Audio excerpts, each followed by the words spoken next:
everything stated in this video is my opinion and my opinion only. And just like everything else in these cases we discuss here on this channel, everything is alleged. Alrighty, number 196, I think it goes to like 207, so there's only like 11 of them. I'm gonna go in and hopefully finish the indexing of it this week, and then I'll be able to get all that stuff out on a Google Drive for you guys so that you'll all have access to everything and it's indexed, so that if you are looking for something specific, you can just like Control F on it and look for like a specific word, and it'll take you right to whichever one it is. That's the plan anyway. That's the plan. Okay. Hugh Powell.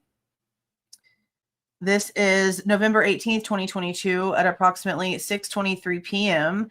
ISP Detective Hugh Powell and Jake Schwecke interviewed Blank, who lives at Blank, Moscow, Idaho. The interview was about the murder of Maddie, Kaylee, Xana, and Ethan, which occurred at 1122 King Road, took place over the phone. Okay, Blank lives with his girlfriend, who is a Blank. She went to bed early. He stayed up until about 2:30 playing video games and working on homework since he is an outlying Blank at Blank. After going to bed, he was asleep for approximately an hour when he was awoken by a vehicle with loud exhaust speeding away down the street past his house. He assumed it was a white Audi that parks near his house frequently and has a loud aftermarket exhaust. The Audi normally parks near the cul-de-sac on the end of King Road.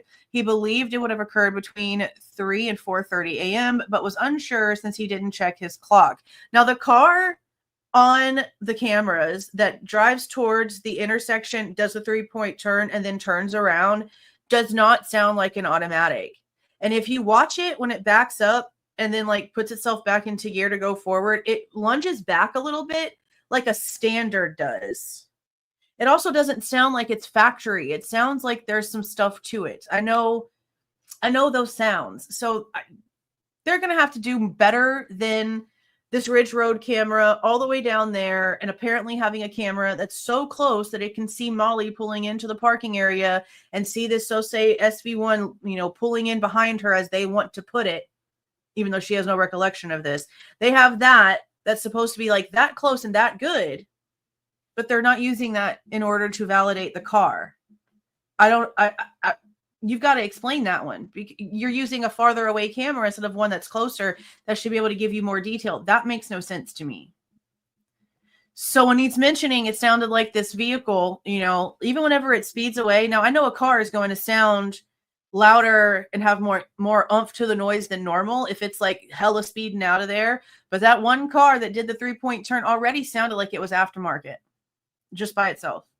After the vehicle traveled past his house, he believed the vehicle turned onto Taylor Avenue going east by the way the sound of the vehicle was coming from. At approximately 1834, we concluded the interview. I just saw something. 10 memberships. Thank you, Wicked, Wild, and Wise. Thank you so much. Congratulations to those who got those. Congratulations. Okay, now we're on number 197. This is Jeffrey Talbot again. And just a reminder, Jeffrey Talbot is the one that was assigned to be the lead investigator as soon as ISP came on board to help with the investigation. On October 31st and November 1st, 2023, members of the Federal Bureau of Investigation Evidence Response Team Unit, Operational Projects Unit, and Salt Lake City Division responded to 1122 King Road, Moscow, Idaho. Why so late? It's almost a year later. The FBI teams completed multiple 3D scans. Oh, is that whenever they did the updated Faro scanning? I feel like if my dates are right, this is right after like the preliminary and everything got canceled. And they were like, oh, we can finally go do it better now. Because they did it twice. The Faro shit was done twice. And there was some sort of updating to the system and a whole brand new system that came out like in between that. So what they basically came out and told us without telling us is that they were going to start the preliminaries completely not prepared with things that they deemed inadequate because they were now excited for the fact they could go in there and get it done right. Yeah, let's not forget that happened either, because that happened.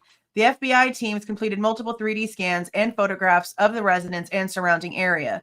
Prior to members entering the residence, Idaho State Police Detective Jeff Talbot completed a walkthrough. I confirmed the residence was structurally the same as it was on November 13th, 2022. At the request of OPU Special Agent Bill Denman, I downloaded a copy of the .3 scans I completed on November 13th, 2022 in LAS format and provided it to Moscow Police Department.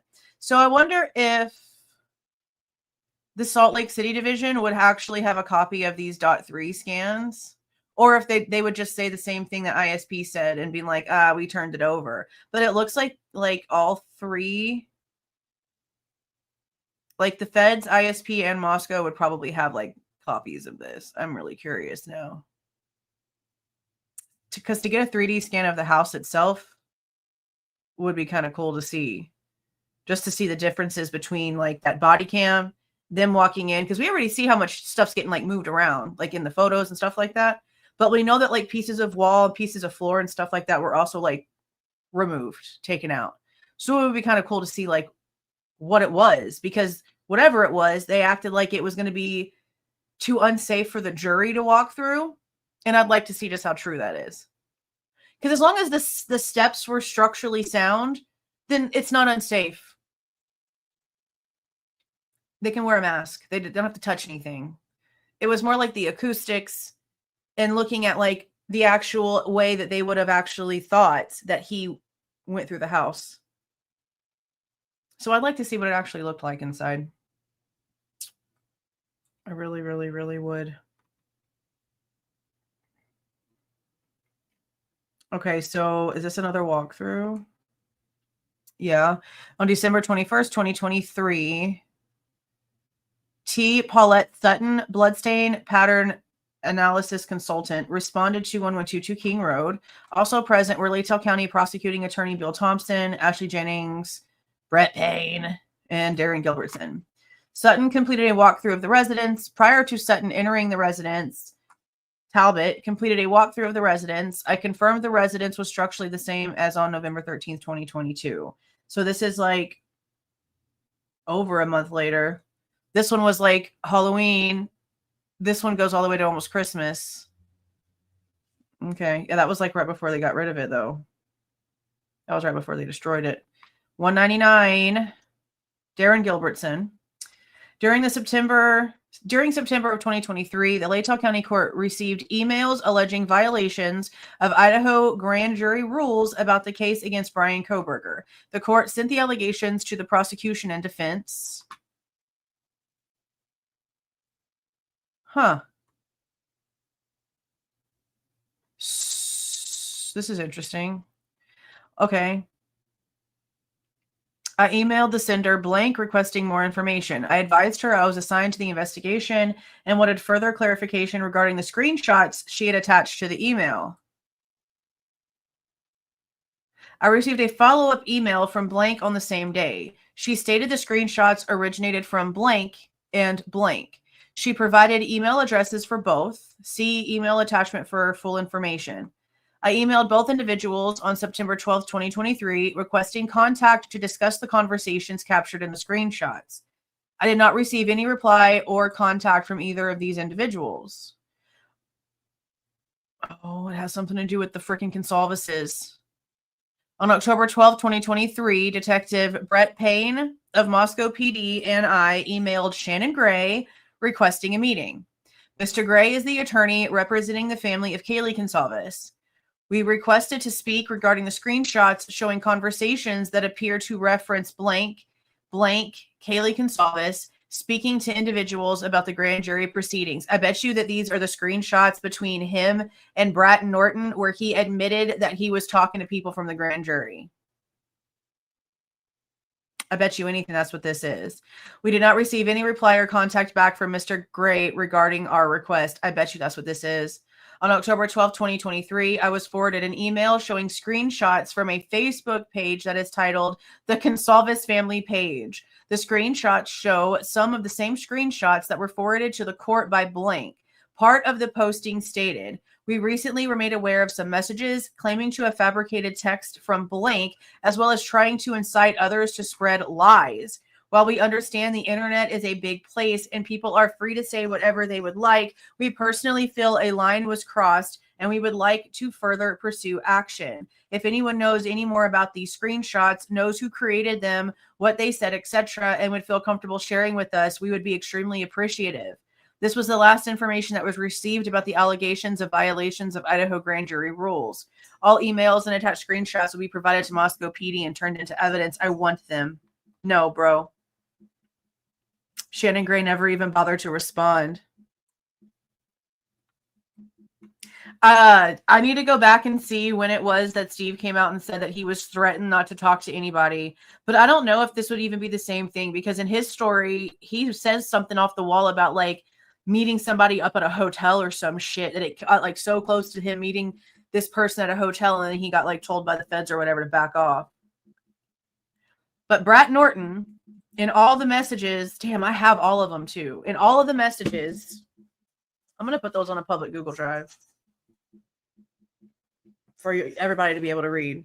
They're in reverse order, and there's like hundreds and hundreds and hundreds and hundreds of them, because it's getting the entire conversation, and it's like months of conversation.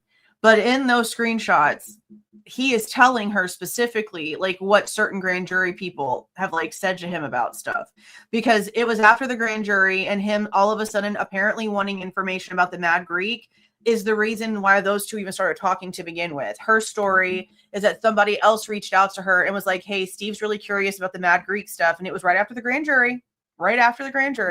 He's really, really curious about the Mad Greek stuff. And you've been talking about the Mad Greek. You should maybe like, connect with him. So this like third party person put them in contact with each other. But in these conversations, he's telling her all about this grand jury conversation. But I don't know who the hell she would have showed all of those. You know what?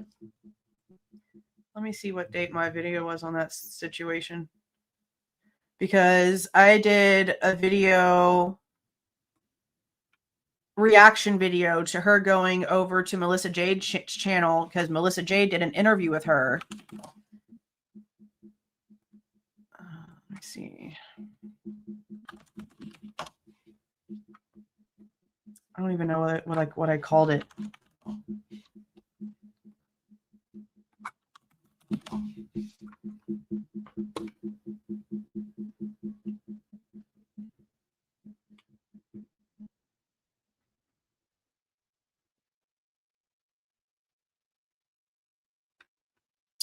Let me look on Melissa's channel, see if she still has it on there. Because it'll at least give us the dates that she came out and admitted it. Okay, so it was just a year ago? No, ain't no way. Okay, March 31st, 2024. So way after. Okay, well, here you guys can, if you haven't watched Brett Norton admit to all this stuff, there's the link to Melissa Jade's live where she talked to her about it. Yeah, that was March 2024. And at that point, her and Steve were not speaking anymore, but they were definitely not on bad terms in September of 2023. So I wonder if she turned him in for that, or if one of her friends turned him in for that, because somebody sent these over to Latah County. Because it says that the Latah County courts got an email regarding this. So it was either Brett Norton her damn self, or it was somebody in her friend group, because there was like 2 or 3 people that she was like sharing everything with when it came to the conversations that her and Steve were having.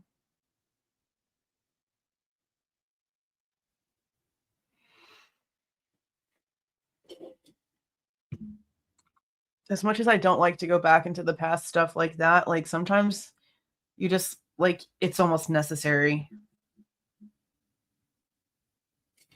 Yeah.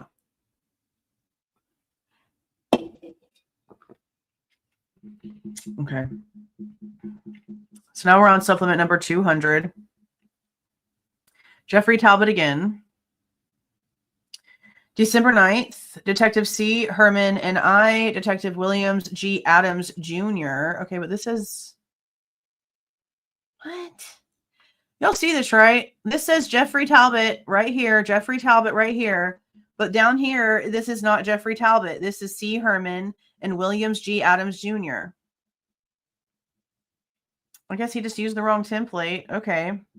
So we sort of heard something, some reports back several lives ago about Kaylee babysitting through a babysitting service that one of the other sorority girls sort of like had control over, delegating like who to what when it comes to these college girls.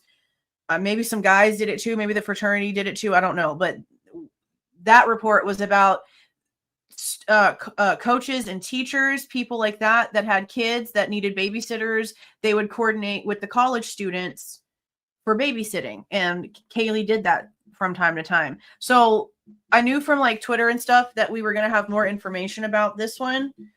I didn't know that it was this far down, but this is like the second time now we're going to read about Kaylee babysitting. Let's see. So we've got a 33-year-old female and a 37-year-old male. I'm pretty sure this is the same people that we'd heard about before too. After conducting an interview with a female student named Blank, see case D2230 supplemental 117. That was the one that I just was talking about. Detective Williams G. Adams Jr. learned Kaylee Goncalves had been a babysitter for a family in the Moscow, Idaho area during the summer of 2022. The family, Blank, with year of birth 1985 and 1988, the two I just mentioned, and their two children lived at Blank. After the interview with Blank, I obtained Blank's phone numbers. I requested the cast agents to check the time frame for which we had cell phone data at the time. Blank data appeared to place Blank's phone at their residence on the night of the murders. However, when I checked Blank's phone data, his location was not within the data collected. This can occur if the phone is turned off. Based on the information from Blank and the lack of data for Blank, we decided to interview both. So it looks like the wife was at home, but that the husband's wasn't showing that it was like anywhere, I guess.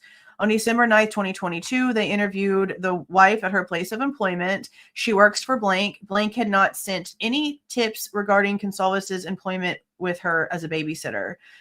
I mean, does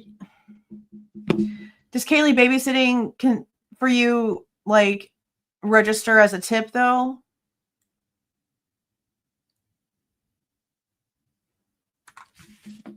Like, does it register as a tip actually? I guess maybe she should have like said that, but maybe she just thought that, you know, they would find all that out from her work history. Maybe. I don't know. I just don't know if like her being a babysitter for them is considered a tip. I began the interview with Blank and asked her if Goncalves had been babysitting for her or any other families. Blank confirmed Goncalves did babysit for her and may have babysit for another family, but wasn't sure. Blank told me her husband, Blank, that's a very, very, very small name right there, had introduced her to Blank, who coordinated childcare for Blank. Blank stated there were approximately 5 sorority sisters who would provide childcare for the Blank. Blank stated the only way she paid the girls was via the Venmo app on her phone. Blank stated Goncalves had provided childcare for them for a few weeks during the spring semester of 2022. She told us the last time Goncalves babysat for them was on her 21st birthday. Blank stated Goncalves had babysat for them 5 or 6 times total. Kaylee babysat like on her actual birthday? That's kind of crazy. Okay. Blank stated Goncalves had babysat for them 5 or 6 times total. Blank stated they paid each girl $15 an hour for their work. Blank stated Goncalves was not a full-time employee. Blank stated most of the work occurred during the week. I asked Blank what a normal routine for her family was when there was a football game at home because Blank. What? Because what? Is there like a little bitty baby involved? Maybe a child with disabilities? Like, I don't understand this question. Blank explained that her and the family usually attend the home games, and for the game on November 12th, 2022, they had family in town for the game. Or maybe it's because he's a coach and they're trying to hide that. That's probably what it is, honestly. Blank stated she attended the game and then went home after. Blank told me she didn't not see. What? Double negatives don't work in a police investigation. She didn't not see them. Well, that means she saw them. So which way are we supposed to go here? Let's just go with she didn't see any of the victims of the murder at the game. Blank told me her and her family, minus Blank, were at home when they found out about the murder that occurred near the university. She told me Blank was in the office when the University of Idaho Kibbe Dome, when it was put into a lockdown situation. I asked Blank about her personal interaction with Goncalves. She described her as bubbly and a great person. Blank said the only time she ever saw her not happy was after her 21st birthday. Blank told me Goncalves arrived at her house to watch the children appearing to be hung over. Blank said she helped Goncalves feel better. I asked Blank if there were any other applications other than a messaging application they used to communicate or schedule babysitting. She told me there wasn't. I asked how the girls who babysat were paid. She told me it was all through Venmo. Blank stated she was paying the girls $15 an hour to babysit. Blank told me she never had any conversations with Goncalves outside of babysitting, except for when Goncalves arrived at her house to babysit on her 21st birthday. So they keep just reiterating that on her actual birthday, she was working. I mean, you got a few spare hours, I guess, but that's still a little wild to me. Blank told me Goncalves quit being a babysitter for her, and Blank learned Goncalves had accepted a job as an intern for some sort of IT company. Blank told us that for the new job, Goncalves was going to work remotely for the IT company and offered to continue watching the kids during the summer. Blank explained she learned the internship was a 40-hour-a-week internship that paid $25 an hour for an internship. Damn. That's good freaking money, bro. That's good money. Blank told me the last time she had contact with Goncalves was in July of 2022.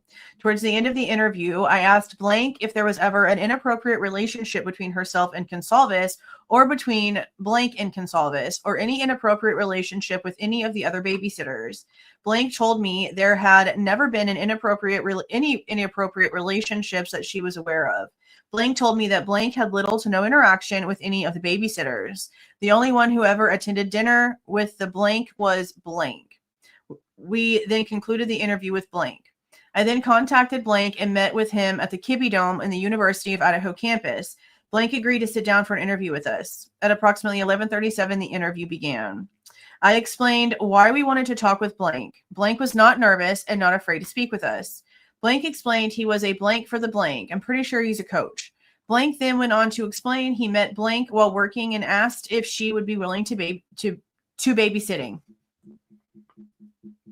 Be willing to babysitting. What are we doing? Jesus Christ. Blank agreed, and that is how Blank came to know Goncalves. Blank even explained that after asking Blank about babysitting, he didn't even save her phone number to his phone for obvious reasons. Blank appeared very conscious of how it may look if he was contacting female students. Blank stated he was not involved very much with the babysitting and did not handle any of the logistics of it. Outside of blank. I guess this is actually like comma and another blank, and they just decided to make it difficult. Outside of blank, Blank had little to no contact with other babysitters and told us he had met Goncalves maybe 2 times. Any interactions he had with the babysitters was mostly in passing. Blank confirmed Blank's statements of how they knew Goncalves and how the babysitting operation was performed. Blank explained that after games, he would meet with Blank at the location off campus. Blank told us that on the day of the incident, he was notified of the murders when he was already in the Kibbe Dome game planning for the next week. He asked Blank if he had seen any of the victims after the football game the night before they were found. He said he had not seen any of the victims after the game.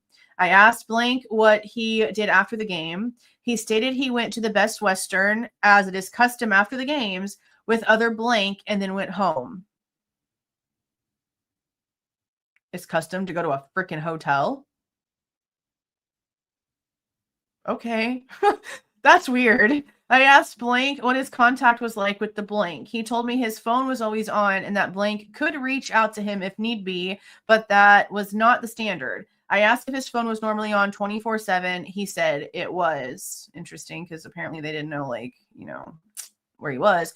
After explaining the totality of the circumstance and the link between him and Goncalves, I asked Blank if he would be willing to provide a DNA sample. We explained the sample was going to be used to rule out or match a person to any evidence that may be obtained. We also explained the DNA sample would not be placed into the national database. He ultimately agreed, and we obtained a sample from him. Okay. That sample was later given to the Moscow Police Department and processed according to their policy and procedures. I also asked if Blank had any inappropriate relationships with any of the victims or students at the university. Yeah, because he's just going to say that right to a cop's face. Blank denied any inappropriate relationships. There was no other tips or statements to say otherwise. Blank told me the only interaction he had with Goncalves outside of babysitting was when she arrived at the house to watch the kids and she appeared hungover on her birthday. He told us his wife took care of her. We concluded our interview with Blank. I submitted the audio recordings of the interview to ISP District 1 evidence. See audio recording for further detail. End of report. Okay, well, I was expecting to like read something else in this because a lot of people were acting like there was like proof that the coach's phone was in the area, but I'm not reading that here.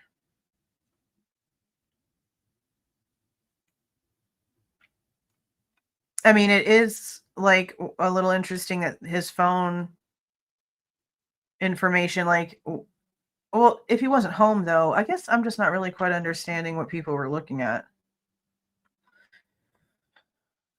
Yeah, it just shows like he wasn't home. There was a game. He was at Best Western. But didn't he not go home at all? Because it says he went to the Best Western and then went home, right? And then went home. So he's saying that he went to the Best Western and then went home, but according to them, his information wasn't showing up at the house at all. Maybe it died.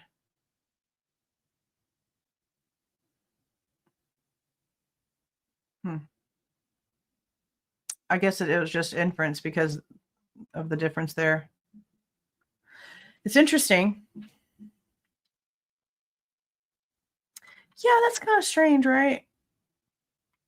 Like, what y'all doing? Why y'all at the freaking hotel after a game? I find that odd. I find that strange. Yeah, that's a good point. It's a good question, especially since there's a couple other things that we've been hearing in like the reports about other things that she likes to use just from like, you know, people talking. Yeah, it's a bit strange. It is a bit strange, especially since that was also like the Envision Idaho thing where they, you know, we're talking about how this is where people are coming in to like look at the place. So wouldn't a lot of them be at like the hotel? So we're just going to like bring the football players to a hotel to be like rowdy and full of adrenaline while we're like trying to show that we're not that kind of place. And we know that these out-of-towners are staying at these hotels. It's a bit strange. It's a bit strange. Okay, now we have number 201. Okay, October 29th, 2024. Detective Darren Gilbertson received a request from the Latell County Prosecutor's Office to follow up on a tip from Blank, who stated he had information on the quadruple homicides. An inmate. Okay. Here we go. Blank. Oh, hold on a second.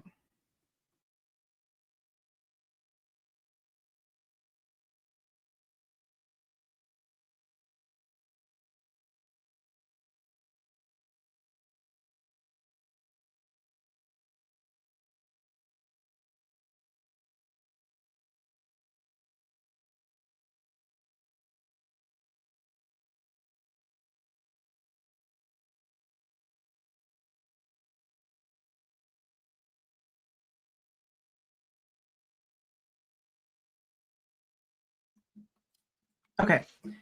Okay. Okay. Blank is an Idaho State Correctional Institute inmate and was interviewed by FBI Special Agent Ryan P. O'Neill.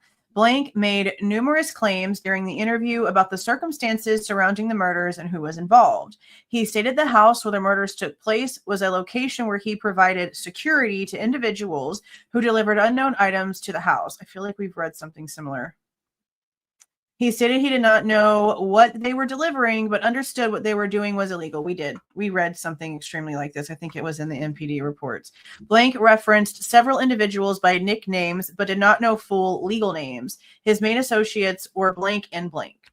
On one of their trips, Blank stated they were leaving Lewiston and heading for Moscow when a car crash happened in front of them. Yeah, we read this one. He stated the driver was ejected through the front windshield but survived. He stated he stopped at the crash and waited for police to arrive, spoke to them briefly, and then continued to Moscow. He stated this happened at 3 a.m., exactly 30 days before the murders. The murders occurred on November 13th, 2022, which by his statement would mean the accident occurred on October 13th, 2022. I searched ISP District 2 calls from this date and did not locate any crashes that matched his description. I then contacted the Nez Perce County Sheriff's Department and requested they check to see if the Sheriff's Department or Lewiston Police Department responded to any crashes on this date which matched his description. They could find no records of the Sheriff's Department or LPD responding to a crash matching the description. I requested they expand the search to October 12th through the 14th, and they still did not find any matches. Blank stated he was later punished by Blank for stopping at the scene of the crash. He stated that Blank broke both of his feet. He stated he was in jail from October. Oh, you know what? I did a video on this one specifically, like as soon as these dropped, because this guy was like pathological liar. There it is. Yeah. Okay. That's where it's from. I did this one by itself already. He stated he was in jail from October 28th, 2022 through December 9th, 2022 in both Spokane County and Kootenai County. On October 31st, 2024, Detective Brett Payne of the Moscow Police Department contacted both the Spokane County and Kootenai County Sheriff's Departments. Spokane County stated Blank was arrested in Airway Heights, Washington on November 23rd, 2022 for assault. He was then transferred to Kootenai County for a warrant. Neither detention center had any records of Blank having broken feet, which, you know, those don't just instantly heal, so that's important. Kootenai County reported having Blank listed as having blank. Additionally, the dates of his incarceration do not match what he stated in his interview with S.A. O'Neill. On October 31st, 2024, I followed up with S.A. O'Neill about the interview he conducted with Blank. S.A. O'Neill stated that he had a long history with Blank and that he used to work as an informant for him. He stated he eventually fired Blank as an informant because he was a pathological liar. S.A. O'Neill stated he continually sought out law enforcement to try to help himself out when he got in trouble, but he never had credible or reliable information.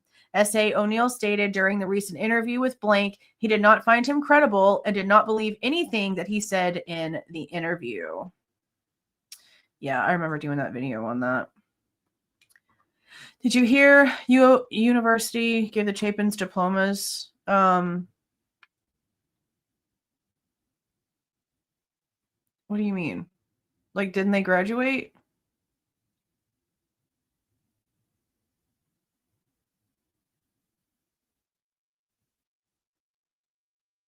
Are they still like? I don't pay attention to them, honestly. I know that they did honorary diplomas for the victims. And I know that both Hunter and Maisie at some point got some sort of like scholarship thing given to them, but that also didn't make any sense because they all got their tuitions refunded. All of them. So I don't know about like any other like diplomas to them. I know, but again, I know they got scholarships. I know they started a scholarship fund. The Ethan Smile thing is like a foundation where they give out scholarships. The two getting scholarships was weird because again, everybody got their tuition refunded. So that was a little strange. But I don't know about anything else like that. I don't know about anything else. Well, thank you, Layla. Thank you for being here. I appreciate that very much.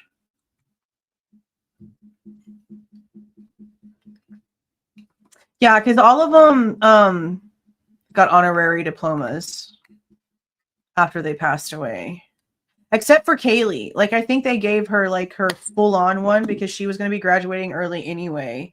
So they gave her like her full-on one. It wasn't an honorary one. They might have done the same thing for Maddie. They might have done the same thing for Maddie. But for sure, Ethan and Xana got like these honorary ones. Okay, now we have supplement number 202. Jeffrey Talbot. Is it actually Jeffrey Talbot? No, it's actually about Tyler Barrett. Okay. On or about December 2nd, 2022, Idaho State Police Lieutenant Tyler Barrett conducted a phone interview in reference to tip number 5231, and it's blanked. No one answered the phone first attempt. The second phone call, the person on the other line, who identified herself as blank, asked if we could talk at another time. The third phone call, I was able to visit with blank. Blank explained an odd conversation she had with a rideshare driver. Blank explained the driver talked about how one of the victims was stabbed 25 to 28 times. The driver also had the same tow truck as the tow truck used at the crime scene.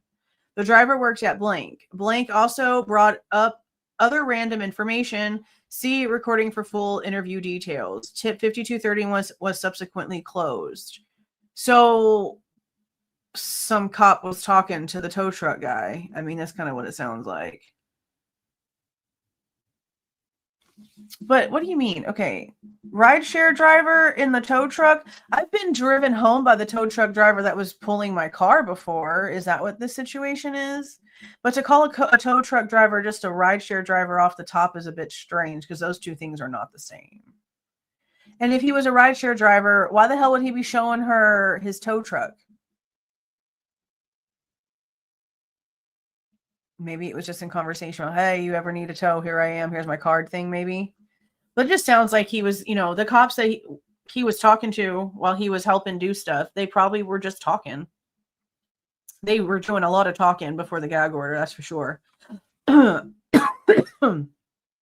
or about December 3rd, 2022, Idaho State Police Detective S. Knudsen and I interviewed blank, tip number 2935. Blank explained how her boyfriend relayed a story he had heard from blank. Blank explained he had a knife flashed at him at a party. Blank also explained this incident happened approximately 1 to 2 years prior. Are you for real right now? Are you so serious?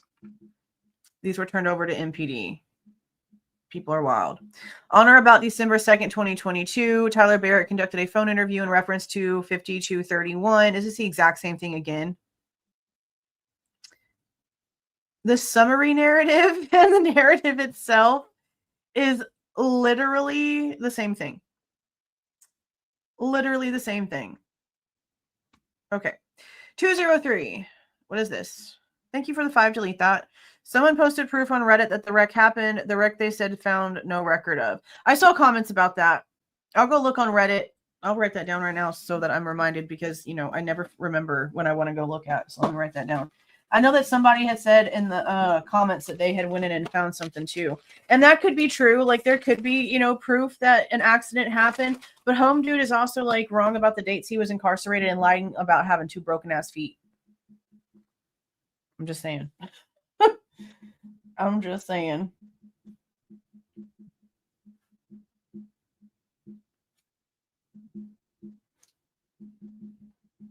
I'll look it up.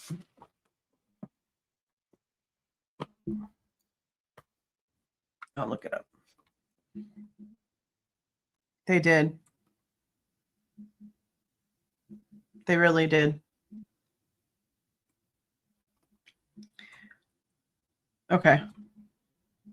Okay, I'll check those out. All right, 203. Jeff Talbot again. Is it though? Sure doesn't look like it. And it looks like one more time they copy and pasted everything. So this is twice for no reason. We're only going to read it once. On April 16th, 2025, Idaho State Police Lieutenant Tyler Barrett was subpoenaed for case D22000030. While preparing for court and reviewing my materials, I realized that some audio recordings may have not been included in the evidence or reports. I contacted ISP Lieutenant D. Gilbertson regarding these files. The audio files were specifically for 2 closed tips, 5231 and 2953. It was determined the audio files had not been placed into evidence or reports written for the closed tips. Out of abundance of caution, it was determined to complete a report and submit the audio files. On May 1st, 2025, so this freaking year. All this stuff is this year, which is just wild to me. I completed a report for tip 5231 and 2953. Isn't that the ones we just read about? Yeah. No. Am I reading that number backwards? Okay, so this says 2953. But up here, it's 2935. And also, I can highlight this, but I can't highlight this. Why can I not highlight anything on that page? Can I highlight stuff on... What the hell? I can highlight on this page. I can't highlight shit on 202. Is this a photo of a report?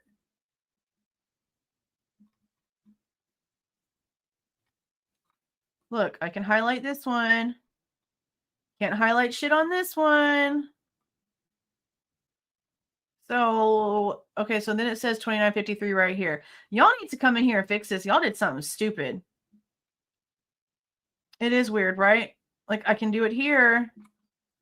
Can't do it here. Interesting. And this is the one that they uploaded on 9/3/25, by the way. I opened the fresh one to see, you know, if it was a different amount of pages or whatnot. So it's interesting that I can't highlight this. This is the newer version. Why y'all doing that? Okay, well, anyway, they put the tips in and turned it over to Moscow. That's it for the stuff that we just read. For this guy having a knife flash at him way before the incident, and then this tow truck driver person having information, and he was probably just told something by the cops that were, you know, on the scene. Is this the same thing again? Yeah, this is 203. That's weird. Can I highlight this one? Yeah.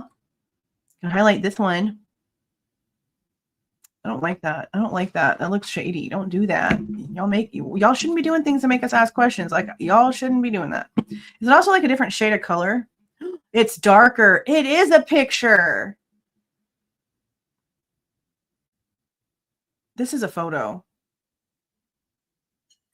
Look how much brighter this one is. Do y'all see the difference? Like, I know I'm not tripping. This is an energy drink. This should be making me focus better, okay? Energy drink. This should be making me focus. The one I can highlight is a brighter color than this one. This one has like a dark overhue. It's a photo. Why do they do these things? Why do they do these things? Okay. 204.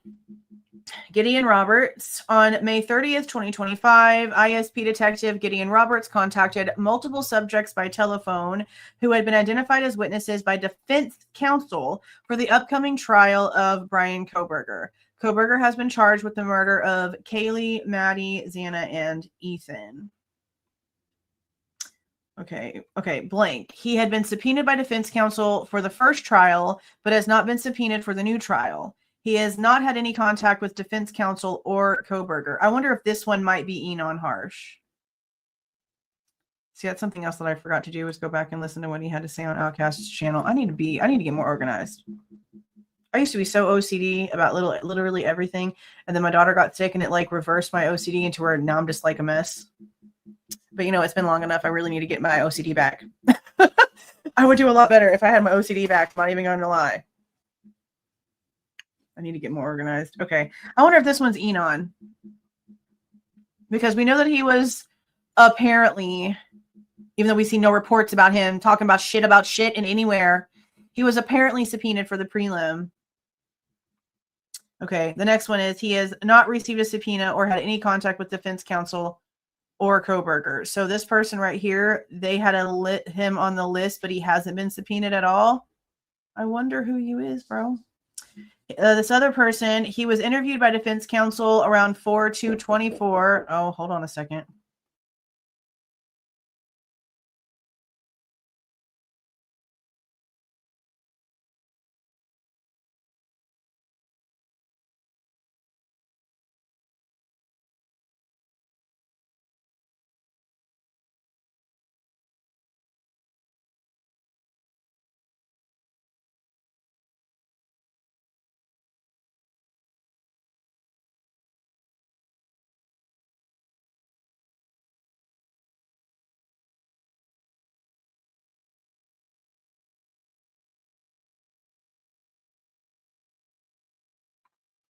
Okay.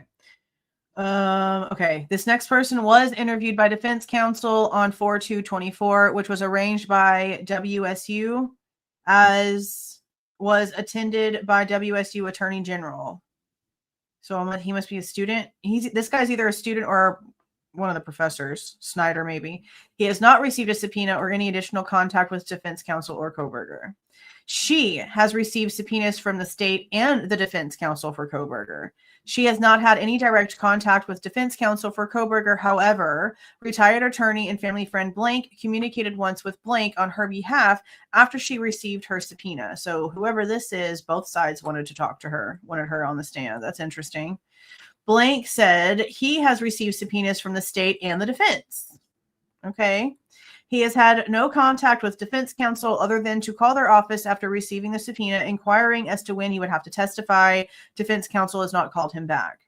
The next person says he has received a subpoena from the defense, that he's not had any contact with them. Blank received a subpoena. However, he didn't remember if it was from the state or the defense. He has not had any contact with defense counsel for Kohberger. This other person says she had not received any subpoenas and had had no contact. This other person said, okay, why is it I have not had any contact with Blank? Oh, okay. The reporter hasn't had, the person writing the report hasn't contacted this person yet or had been able to talk to this person yet. I have attempted phone call and text messages, communications, and nothing. Okay. This person said he had been subpoenaed by defense counsel for the first trial, but not subpoenaed for the new one. He has had no contact with defense counsel. She has received a subpoena from the defense. She has not had any contact with the defense. He has received a subpoena from the defense. He was interviewed by defense investigators by phone about 8 months ago. They asked him questions about his daily experience, whether he heard a dog barking during the time of the murders, and what his experience was the morning after. He felt as if the investigators were attempting to wrap me into the case. The investigators told him it was unlikely he would have to testify. Blank has not received a subpoena from defense, and he has not had any contact with the defense counsel. Okay, so that's pretty vague and nothingness. Okay, 205. Ryan O'Hara. June 3rd through the 5th, 2025, ISP Detective Ryan O'Hara contacted multiple subjects by telephone who had been identified as witnesses by defense counsel for the upcoming trial of Bryan Kohberger. And it says she has been subpoenaed by defense counsel for the preliminary hearing and received a subpoena in March 2025. She was interviewed by the defense counsel for the preliminary hearing, but hasn't been in contact with them since. She provided a list of questions asked by the defense counsel via email. This email is attached to their supplemental report as an e-file. I would love to read it. I would love to know what questions they were asking her. He had received a subpoena for the preliminary hearing and was notified by his former fraternity brothers that law enforcement had recently attempted to serve a subpoena at his former address. So probably somebody from Sigma Chi that no longer was there. She had not received a subpoena or had any contact with defense counsel for Kohberger. That's it for that one. This one says, I placed calls to 3 phone numbers associated with Blank on June 3rd, 4th, and 5th. I left voicemails at the numbers most likely to be his, and I have received no response. She has received a subpoena from the defense counsel for Kohberger. She has had no contact with defense counsel, but believes they have attempted to call her. She has not called them back. I contacted Blank on June 5th, 2025, and arranged for her to meet with Moscow Police Detective Fox at the Moscow Police Department. Detective Fox advised that she had not received a subpoena or been in contact with the defense counsel. Blank also advised Detective Fox that her husband Blank had not received a subpoena or been in contact with the defense. So this is a married couple?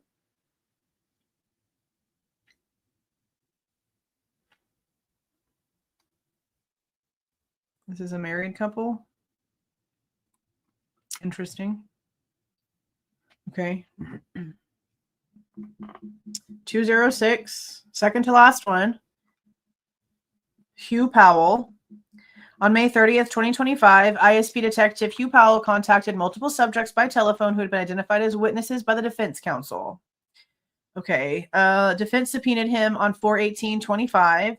He has reached out multiple times to the defense, but has not had any contact with defense counsel for Kohberger. Blank wanted to add that approximately 2 weeks before the homicides occurred, He saw a lone white male with black hair driving north on Conestoga past his residence. Blank stated the male was driving a white-colored sedan. Blank stated his memory came back to him after Kohberger had been arrested, and the news media released a video of the traffic stop that occurred with Kohberger and his father in Indiana. Okay, so this person, I guess, thinks that they saw somebody that fit the description. But they're being asked to come in by the defense. So that's interesting. Okay. Blank, she has received a subpoena from both the defense and the prosecution. The ones that are being asked from both, I really want to hear from. Like, for realio. She has also spoken with the witness coordinator at the prosecuting attorney's office and has had no contact with the defense counsel for Kohberger. She received a subpoena from the defense counsel of Kohberger in April. She spoke with someone from Ann's team on May 8th. She is unaware of what she will be testifying to. He had received a subpoena from the defense counsel, and he's had no contact with defense counsel. Unable to locate with the provided phone number blank, TLO report was run through ISP dispatch and was unable to obtain a positive match. She has received a subpoena from the defense counsel. She has spoken with someone from the defense counsel, but only for scheduling purposes. She is unaware of what she will be testifying to. Interesting. Okay. Last one. Last one. And honestly, I'll probably do some indexing tonight because I'm kind of behind and I'd like to get it done. So that's probably what I'll work on for like an hour or so after I get off of here. Jacob Schwecke. On May 28th, 2025, ISP Detective Jacob Schwecke was notified ISP District 2 detectives would be contacting people who were identified as witnesses by defense counsel for the upcoming trial of Bryan Kohberger. All these are for defense counsel, not for technically the prosecution. I wish we would have had like information for both. You know, I mean, it's not like giving descriptive information, but it would have been nice to see both sides. Okay. May 28th, 2025. He has not received a subpoena. He has not had any contact with the defense. She did receive a subpoena. She was interviewed on the phone by the defense team approximately 1 year ago. She talked about being at a party on Taylor Avenue with her friend Blank and walking home to her sorority. June 4th, 2025. He has not received a subpoena and he has had no contact with the defense. June 4th, 2025. She has not received a subpoena and she's had no contact. June 5th. I've been unable to locate a working phone number for Blank. Blank is not an active phone number. No contact has been made. Same thing for the next one. On June 5th, 2025, I was notified Moscow Police Department Officer Andrew Fox had contacted Blank. So I guess it was this person, I guess. And then for May 29th, 2025, he has received a subpoena but has not had any contact with the defense. And that's it. I'm going to go ahead and roll this out real fast. Please do not forget to leave a like on your way out and subscribe to the channel if you are not subscribed already. All right, you guys. See y'all.